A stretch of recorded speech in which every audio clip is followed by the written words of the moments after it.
Well, howdy there, Internet people. It's Bo again. So, today we are going to provide a little bit of an update on what's going on over there. We will talk about Biden, his trip, what he is said to have tried to do, and then we will talk about the question that is consistently filling up my inbox, even though I said I wasn't going to talk about it until we had certain kinds of information. We needed certain kinds of evidence before I was going to say anything. Okay, so starting with the trip.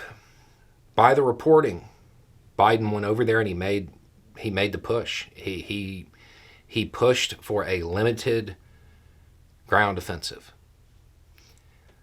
Some of this was done in public. The assumption is that a whole lot was done in private. The short version was that he used U.S. experiences post 2001 to try to explain that a full-on ground offensive is not the answer and just creates more problems, not just for the civilians on the ground, but for the parties involved. His goal was to limit that ground offensive, and he made his pitch. Now we get to wait and see whether or not it worked, and hope that it did. Now, as far as what everybody wants to know, who did it, right? That's the big question. That's what everybody's interested in. When you are trying to analyze something that is coming out of a war zone, you have to do it the same way we've been doing it when we talk about Ukraine. Even though this is a much more hot button issue for a lot of people, you have to go off of what you actually know, which means you can't trust either side. The first casualty of conflict is the truth. So, those voice intercepts, yeah, I mean, they sound good, they sound real, but there's no confirmation from the other side. So we don't use those. But we don't need them. Something that was confirmed, Israel showed some drone footage, or some aerial surveillance footage. Let's just leave it at that. And later, a Palestinian posted photos of the parking lot. The dispersal of the cars lines up. So now you have information coming from both sides that confirms each other. Okay, so that you can trust. Okay, so based on that, the idea that it was a joint direct attack munition, no. Not based on those images. That would be what Israel would have used.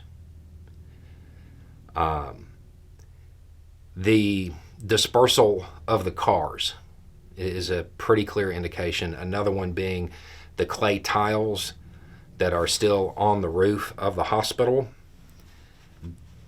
Those, it is unlikely that those would be undisturbed. All evidence suggests that it was not what Israel was using. So, you have that. The flip side to it, the patterns of the burns, I don't know much about that, but I sent it to somebody who does. And they said that it is consistent with the propellant burning off of an errant rocket. So, and I asked him to put a percentage on that, and he says 80% that it was an R160. So you have 98% chance that it was not what Israel was using, and an 80% chance that it was what the Palestinian forces, or one aligned to it, because there's another option there, were using. That's what you have. You also have this. There's a lot of people using terms flattened and leveled. It hit the parking lot. It hit the parking lot. So, All of this sounds good after the fact, right? But you would you'd be forgiven if in this climate you were like, hey, well, this guy's just making it up afterward, trying to find things that line up with what he wants it to be, or what people think I want it to be, or whatever. Under the video, let's talk about Biden getting on Truth Social. There is a pinned comment. And that pinned comment is 19 hours old at time of filming. Some highlights from it. Based on available evidence, it's either a joint direct attack munition or an R160, which is absolutely no help because one side has one side has the other. The best evidence will be where it hit. Was it on target? If so, it was Israel. If it was off center, it wasn't. That's another thing that's important here. I personally do not put it past Israel. If there was a high enough value target there, I think they would have hit it. But if they were going to hit it, they would have hit it. Israeli munitions are incredibly precise. So now, not just are you talking about the weapon itself malfunctioning to not create the typical pattern, but you're also talking about the guidance malfunctioning, and both happening at the same time.